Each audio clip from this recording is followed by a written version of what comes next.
अब आप सभी का नेटवर्क 10 के खास कार्यक्रम रिपोर्टर्स लाइव में स्वागत है, जिसमें हमारे साथ प्रदेशों की राजधानियों और शहरों से हमारे संवाददाता जुड़ेंगे और जानकारी देंगे कि क्या है उनके शहर की खास खबरें। और इसी पर अधिक जानकारी के लिए हमारे साथ हमारे वरिष्ठ संवाददाता राजकुमार चौधरी जुड़ गए हैं। हमारे साथ ईशा ठाकुर हमारे संवाददाता चंडीगढ़ से जुड़ गई हैं और अजहर हुसैन संवाददाता हमारे श्रीनगर से जुड़ गए हैं। राजकुमार, सबसे पहले आपका रुख करते हुए अगर देश और विदेश की बड़ी खबरों की बात करें तो क्या बड़ी खबरें आज की?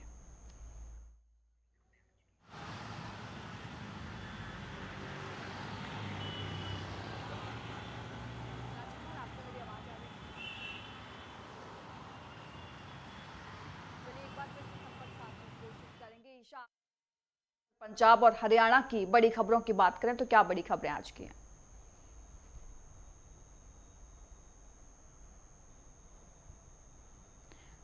ईशा, अनम्यूट करिएगा प्लीज। जी बोलिए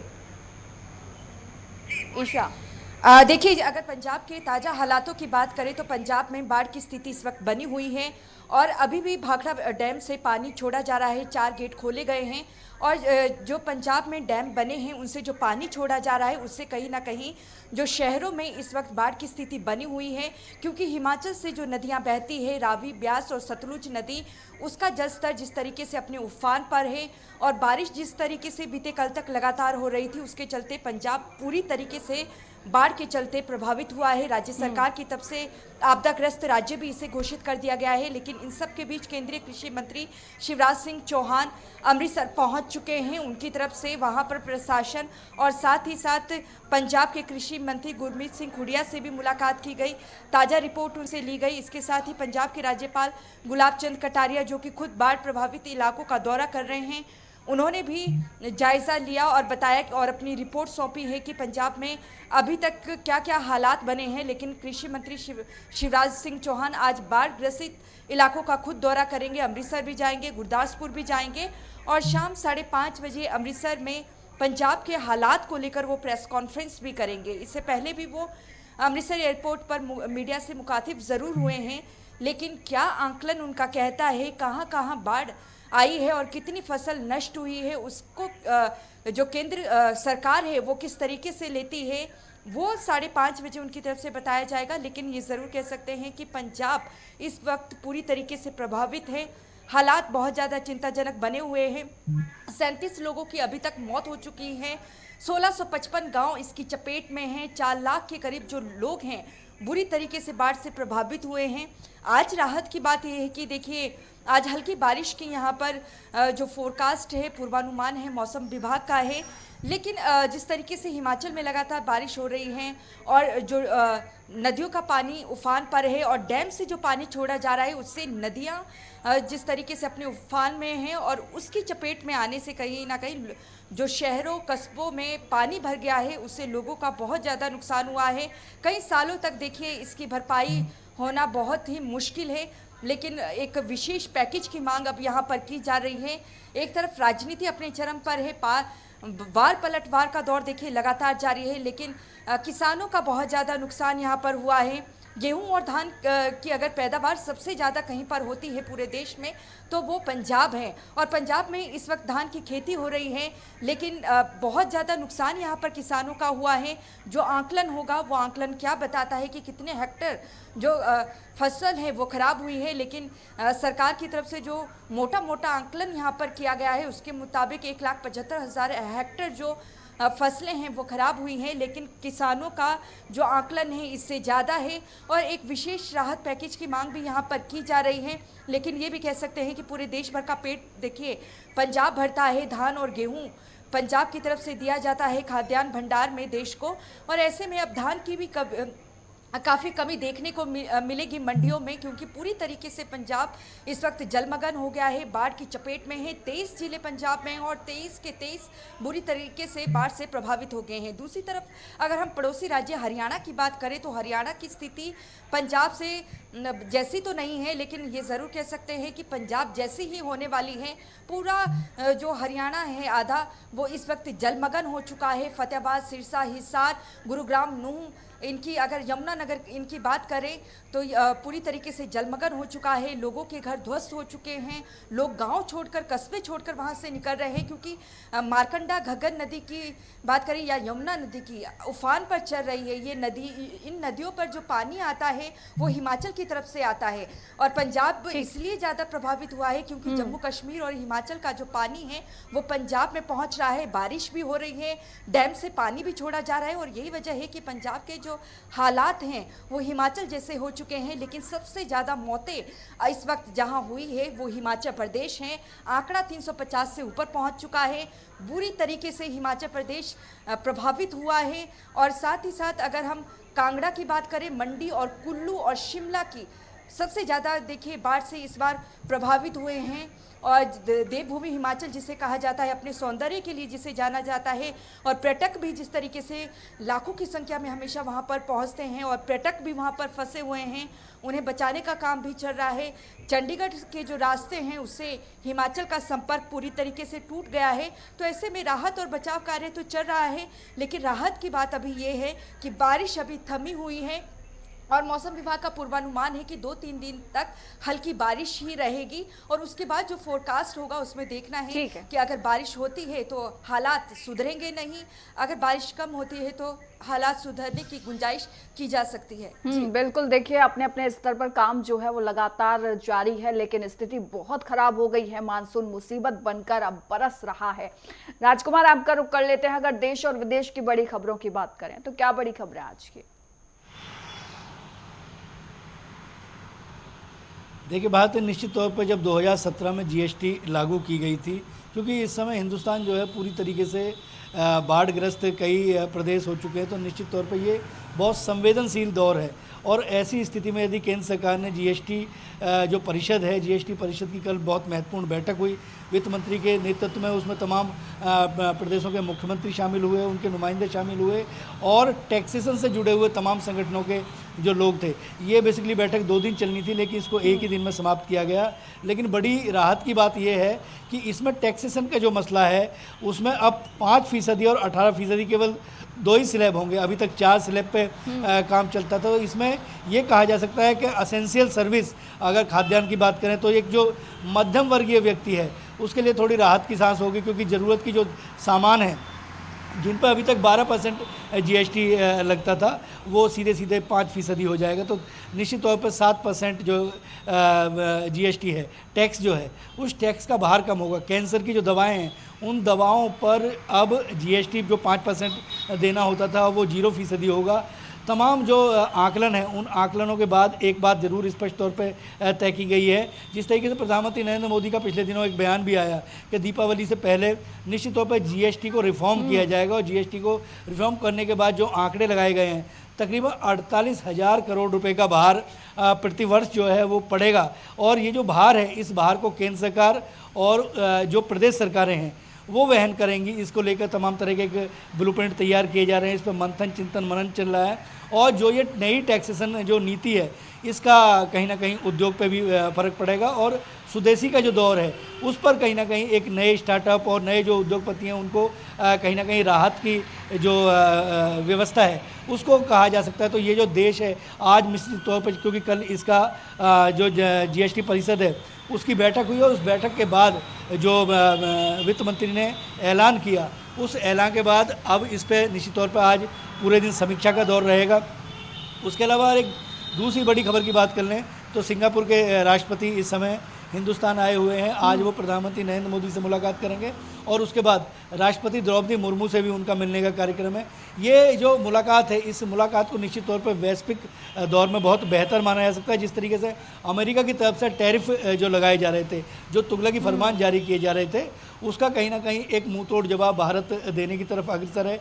जो तमाम जो सामग्री थी, जो तमाम जो सामान था, जो सामान अमेरिका जाना था, अब उस सामान के लिए नए बाजार जो है तैयार किए जा रहे हैं, और उसी दिशा में ये जो बैठक है, इस बैठक को भी बहुत अहम माना जा रहा है। इस समय मैं क्योंकि भारतीय इस समय नोएडा में खड़ा हुआ जी। हूँ और नोएडा में भी बारिश का जो प्रकोप है वो निरंतर जारी रहा है और इसमें यहाँ पर सेक्टर 31 पड़ता है, उसमें तकरीबन 30 के आसपास फ्लैट ऐसे हैं जो जनता फ्लैट तकरीबन 30 साल पहले बने, वो जर्जर हालत में हैं, वो कभी भी गिर सकते हैं। उसका जो है आकलन किया गया है और उनको जो नोएडा प्राधिकरण की जो नीति है, एक नीति बनाई गई है, बोर्ड की एक बैठक है, उस बैठक में ये प्रस्ताव पास किया गया है कि पुराने जो जर्जर फ्लैट हैं उनको ध्वस्त किया जाएगा और उनके स्थान पर नए गगनचुंबी जो फ्लैट हैं वो बनाए जाएंगे। और ये जो क्योंकि अगर नोएडा की बात कर लें हम, तो ये जो पॉलिसी है इस पॉलिसी को निश्चित तौर पर लागू किया जाएगा। और आज इसमें एक बहुत महत्वपूर्ण बैठक जो है नोएडा प्राधिकरण के मुख्य कार्यपालक अधिकारी ने बुलाई है, उसमें लेकर ऊहापोह की स्थिति ना रहे। कल जो इसकी जो समीक्षा है उस समीक्षा, अब जो रिपोर्ट आई है उस रिपोर्ट की समीक्षा होगी और समीक्षा के बाद तकरीबन 50,000 के आसपास फ्लैट ऐसे हैं कि जो तकरीबन 30 साल पुराने हैं, उनको डिमोलिश करके, उनको तोड़कर, उनका ध्वस्तीकरण करके और नई जो फ्लैट हैं वो बनाकर किस तरीके से लोगों को दिए जाएँ। क्योंकि कहीं भी अगर ध्वस्तीकरण होता है, क्योंकि अगर बात करें भारतीय, तो ये जो नोएडा है, नोएडा दोआब का क्षेत्र है, एक तरफ हिंडन है, दूसरी तरफ यमुना नदी बहती है और यमुना का जलस्तर लगातार बढ़ रहा है, हिंडन का जलस्तर लगातार बढ़ रहा है। इसको लेकर भी तमाम तरह के प्रयास कर रहे हैं। यहाँ के जो जिलाधिकारी हैं मेधा रूपम और उसके अलावा जिला प्रशासन के जो अधिकारी हैं, सिंचाई विभाग के जो अधिकारी हैं, वो निश्चित तौर पर जो बाढ़ग्रस्त क्षेत्र हैं, जो डूब के इलाके हैं, जो डूब क्षेत्र में जो गाँव बसे हुए हैं, उन गाँवों में निश्चित तौर पर रिहेबिलिटेशन का काम किस तरीके से किया जाए, इसका ब्लूप्रिंट तैयार किया जा रहा है। अधिकारियों को, तहसीलदारों को लगाया गया, पटवारियों को लगाया गया, पूरा जो तंत्र है उस तंत्र को लगाया गया है ताकि कहीं भी किसी तरीके की परेशानी ना हो। लेकिन क्योंकि प्राकृतिक आपदा है, इससे 2-4 लोगों को होना पड़ेगा। लगातार जलस्तर बढ़ रहा है। आज 3 दिन बाद नोएडा में थोड़ा सा ज़रूर राहत की सांस मिली है, बारिश नहीं है, मौसम खुला हुआ है और धूप की वजह से लोगों को निश्चित तौर पे गर्मी से 2-4 होना पड़ेगा। इन्हीं के आसपास मुझे लगता है कि शायद एनसीआर जो है वो घूमता हुआ दिखेगा। लेकिन जीएसटी का जो मसला है, ये जीएसटी के मसले को लेकर आज किस तरीके से जो औद्योगिक संगठन है, जो व्यापारिक संगठन है, वो इसका किस तरीके से स्वागत करते हैं, आज इस पर किस तरीके की प्रतिक्रियाएं आती हैं, ये देखने वाली बात होगी और बड़ा जो चलिए दिलचस्प प्रधानमंत्री की माताजी को जो गाली देने का बिल्कुल राजकुमार, अजहर आपके पास आना चाहूंगी। अब जम्मू कश्मीर की बात कर लें तो भारी तबाही यहाँ पर भी मानसून से देखने को मिल रही है, क्या बड़े अपडेट आपके पास है?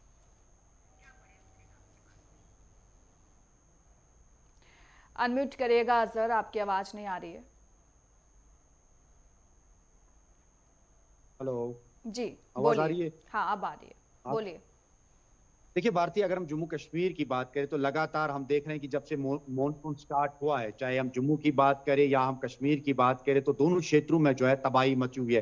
फिलहाल सबसे पहले जम्मू में जिस तरीके से हमने देखा कि लगातार वहां पे जो सैलाबी सूरत हाल पेश आई, जिसके पेश नजर जो है काफी सारे जो मकान है वो ध्वस्त हो गए हैं, क्लाउड ब्रस्ट भी हुआ है और काफी सारे जाने भी चली गई है। और इसी तरीके से कल लगातार जब बारिशें हुई और एक बार फिर दरियाई जहलिम जो है वो उफान पे नजर आई, लेकिन आज सुबह हालांकि जो मौसम है वो साफ है, क्लियर है, कोई बारिश नहीं हो रही है, लेकिन इसके बावजूद भी श्रीनगर का जो मेन सिटी है वो जलमग्न हो रहा है। क्योंकि ये शालना पांपोरा के मुकाम पे जब ये जहलिम पहुंचती है तो वहां पे एक बांध है, उसके टूटने की वजह से ये पानी जो है रिहायशी मकानों के अंदर चला गया है, जिसमें राम मुंशी बाग, राजबाग और काफी सारे इलाके हैं जिनके अंदर जो है पानी चला गया है। हालांकि जो इंतजामिया है उन्होंने पहले ही कहा है कि वो जो है सेफर प्लेस की तरफ जाएं और वहां से जो है सामान वगैरह वो निकाले, लेकिन कहीं ना कहीं जुनूब से लेके साउथ और साउथ से लेके नार्थ तक जो है तमाम तर जितने भी इलाके हैं वो जलमग्न हुए हैं।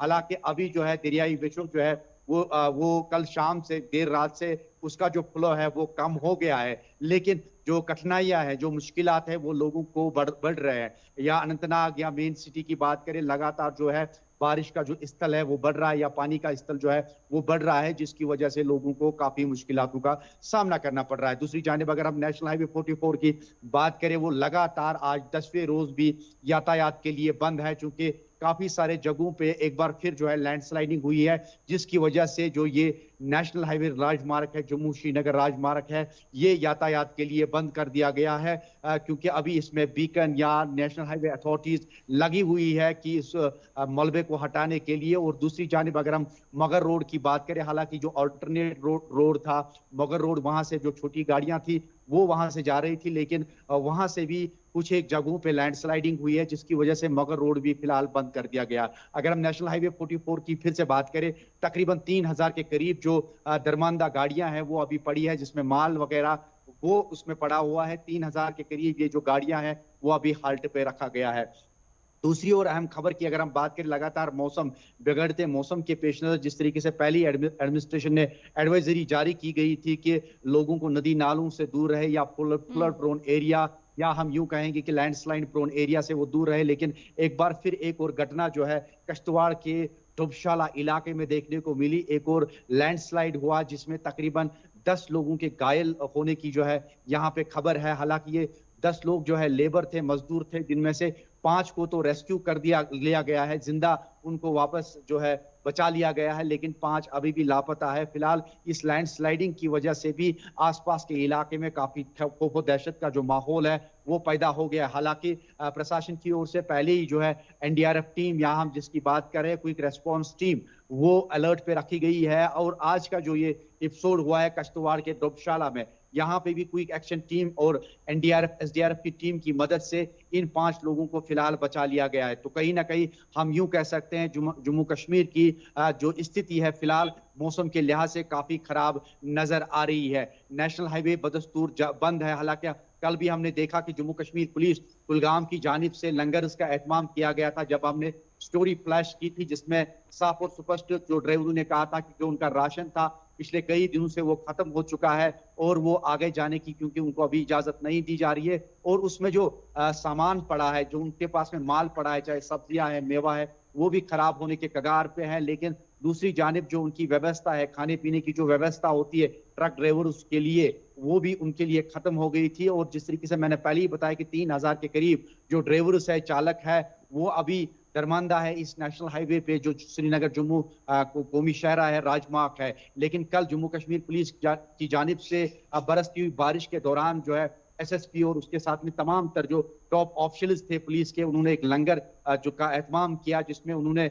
इन ड्राइवरों को वहां पे खाना वाना खिलाया। तो कहीं ना कहीं इस पेशकदमी को लेके भी जो है लोगों ने सराहा है। लेकिन कल जब हमने देखा कि साउथ कश्मीर के खुड़ूनी इलाके में जब ये आपातकाल की स्थिति पैदा हुई, जब सैलाबी सूरत हाल की स्थिति पैदा हुई, लेकिन आज सुबह जब हमारी टीम वहां गई, जो पानी का स्तर था वो बहुत रिड्यूस हो गया था, बहुत कम हो गया था। लेकिन कल जब हम गए थे तो हमने देखा कि वहां पे सीआरपीएफ के जवान, सेना के जो जवान थे, उन्होंने वहां पर रेस्क्यू ऑपरेशन चलाया। उन्होंने घरों के अंदर जो सामान था उनको बाहर निकाला, लोगों को बाहर निकाला, उनको सेफर प्लेसेस की तरफ बाहर निकाला। इतना ही नहीं बल्कि जो बिजनेस एसेट्स थे, जो दुकानें थी, जो उनमें सामग्री थी, सामान था, वो भी इन जवानों ने अपने हाथों या अपने कंधों से उठा के बाहर निकाला। और कई ऐसे दृश्य भी दिखे जो काफी भावुक थे, जिसमें भारतीय सेना ने नवजायद बच्चे, जो 1 दिन का बच्चा था, उसको भी रेस्क्यू किया गया, उनकी फैमिली को रेस्क्यू किया गया। तो ये कहीं ना कहीं एक बार फिर से दर्शाता है कि कोई भी आपातकाल की स्थिति जब पैदा होती है, उस समय जो एनडीआरएफ एसडीआरएफ टीम या सेना मिलके इस तमाम तर जो एक्शन है उस मूड में दिखाई दे रही है। फिलहाल मौसम विभाग का मानना है कि आज से मौसम में परिवर्तन देखने को मिल सकता है, लेकिन फिलहाल जब हम सुबह से ही देख रहे हैं कि पूरे जम्मू कश्मीर में हल्की बूंदाबांदी हो रही है, लेकिन फिलहाल जो पानी का जो बहाव है, चाहे हम दरियाई वशों की बात करें या दरियाई लिदर की बात करें, बहाव तो कम हो रहा है, लेकिन झेलम का स्थल अभी बढ़ रहा है। क्योंकि झेलम का पानी, क्योंकि ये पानी जो है विश्व का या लिदर का, ये आगे जाते हुए मेन सिटी तक जाएगा। और जिसकी वजह से जो मैंने पहले ही कहा था कि शैलीना जो पापोर है, वहां पे बांध टूटने की वजह से ये पानी जो है पूरे रिहायशी जो रेजिडेंशियल हाउसेज है उनकी तरफ गया है, जिसकी वजह से यहाँ पे भी जीवन जो है अस्त व्यस्त हुआ है। जी बात है। एक तरफ से पहाड़ी राज्यों से लेकर मैदानी राज्यों तक भारी तबाही जो है वो मानसून ने मचा रखी है, लेकिन तबाही एक और नजर आ रही है राजकुमार, जो कि बिहार में हम लोग देख रहे हैं, जिसका जिक्र आपने किया था। लेकिन मैंने सोचा पहले मौसम पर अपडेट ले लेते हैं, उसके बाद सियासत की बात करते हैं। प्रधानमंत्री मोदी पर अभद्र टिप्पणी की गई, उसके बाद प्रधानमंत्री मोदी ने जवाब दिया और वो मुद्दा जो वो जवाब था वो मुद्दा बनता हुआ अब बिहार में नजर आ रहा है। आज बिहार बंद का ऐलान भी एनडीए ने किया है, कांग्रेस के खिलाफ विरोध प्रदर्शन वो करेगी। कैसे आप देख रहे हैं? देखिए, भारतीय हिंदुस्तान की अगर बात करनी है तो हमें कश्मीर से कन्याकुमारी तक 140 करोड़ की आबादी है इस देश की, और ये देश केवल भावनाओं पे जीता है। भावनाओं के साथ जिस तरीके से अभी मैं उदाहरण के तौर पर अगर कहें तो ऑपरेशन सिंदूर को देखिए आप। ऑपरेशन सिंदूर के दौरान पूरा देश एकजुट दिखा। तमाम जो सांसद थे, चाहे वो किसी भी दल के हों, दलगत राजनीति से ऊपर उठकर उन्होंने विदेश में जाकर हिंदुस्तान का पक्ष रखा और मजबूती के साथ रखा।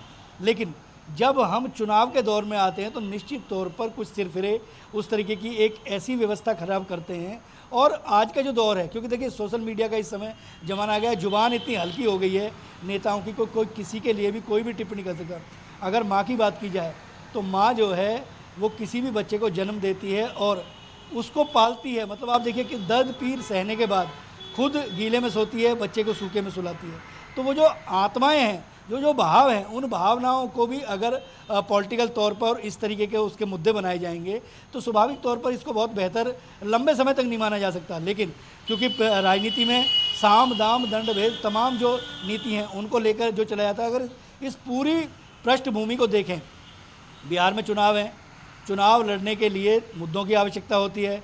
मुद्दों के लिए कहीं ना कहीं आपका करैक्टर आपके साथ होता है, आपके घोटाले जो आपने किए हैं, जो आपके कर्म हैं, वो आपके साथ चलते हैं। चुनाव में सारी चीज़ें सामने आती हैं। वोट को लेकर वोटर लिस्ट को दुरुस्त करने की जो प्रक्रिया है वो प्रक्रिया निरंतर चलती है। कभी भी जब चुनाव होते हैं तो वो एक मतलब एक अबोध प्रतिक्रिया है, वो प्रक्रिया है। अगर किसी की वोट कट गई है तो उस वोट को जोड़ने का भी प्रावधान है। लेकिन उसको एक वोट चोर और उस तरीके के जो शब्द हैं, उन शब्दों का जब इस्तेमाल किया गया, जब पहल होगी तो स्वाभाविक तौर पर क्रिया की प्रतिक्रिया अवश्य होती है। और जिस दिशा में अब ये बिहार का जो चुनाव है, अभी क्योंकि चुनाव की आचार संहिता अभी लागू नहीं हुई है, और मुझे ऐसा लगता है कि आज जो बिहार बंद हुआ है ये एक विरोध है, ये एक कहीं ना कहीं एक मैसेज है कि किसी भी कीमत पर अपशब्दों को एनडीए या भारतीय जनता पार्टी के कार्यकर्ता बर्दाश्त नहीं करेंगे। और अगर वो अपशब्द प्रधानमंत्री के लिए कहे गए हैं, क्योंकि प्रधानमंत्री नरेंद्र मोदी का अगर कार्यकाल पूरा देख लें 2014 के बाद, तो लगातार वो गालियों का, क्योंकि उनका दर्द भी कहीं ना कहीं झलकता है। उन्होंने पिछले दिनों एक बयान भी मीडिया में जारी कहा कि यार कितने किसी भी व्यक्ति की एक सहने की क्षमता होती है। जब माँ पर भी अगर प्रहार किया जाएगा तो स्वाभाविक तौर पर बोलना लाजमी होता है। अभी आने वाले दिनों में चुनाव चलेंगे, चुनावों में और प्रतिक्रियाएं होंगी, लेकिन स्वाभाविक तौर पर इस तरीके के शब्दों का लोकतंत्र में कहीं भी कोई स्थान नहीं होना चाहिए। और इस पर एनडीए राहुल गांधी की तरफ से अभी तक कोई प्रतिक्रिया नहीं आई है, इसीलिए ये कहीं ना कहीं मुद्दा बनता हुआ दिख रहा है। और जिस दिन राहुल गांधी अपना स्पष्टीकरण दे देंगे तो स्वाभाविक तौर पर मुझे लगता है कि कई बार अगर गलती हो गई है तो क्षमा मांगना सबसे बड़ा प्रावधान उसका होता है। लेकिन अभी क्षमा मांगने में बड़ी देरी हो रही है राजकुमार, इसलिए ये मुद्दा जो है वो बनता जा रहा है। ईशा, सियासत देखिए हरियाणा और पंजाब के बीच में भी कम नहीं हो रही है, क्योंकि देखिए एक तरफ से मदद का हाथ बढ़ाया जाता है तो दूसरी तरफ से कोई जवाब नहीं आता है। यहाँ पर भी चुप्पी जो है बड़ी समस्या बनी हुई है।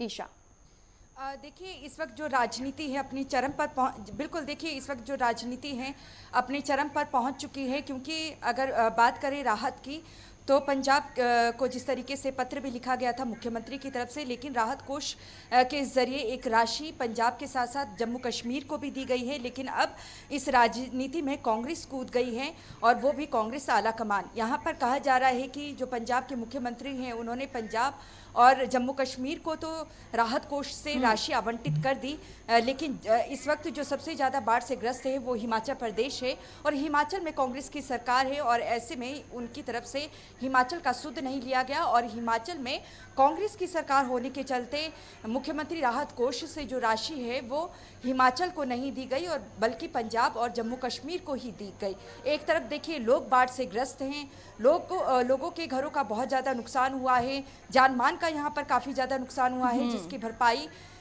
20 से 30 सालों में होना बहुत ज़्यादा मुश्किल है। कई लोगों ने अपनों को खोया है, लेकिन इन सब के बीच राजनीति अपने चरम पर पहुंच चुकी है।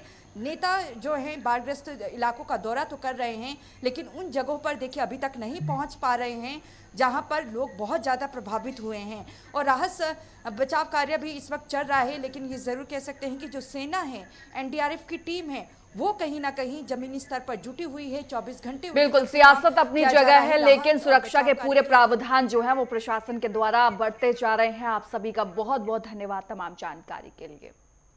फिलहाल रिपोर्टर्स लाइव में इतना ही। वहीं खबरों का सिलसिला लगातार जारी रहेगा। रुकते एक छोटे से ब्रेक के लिए।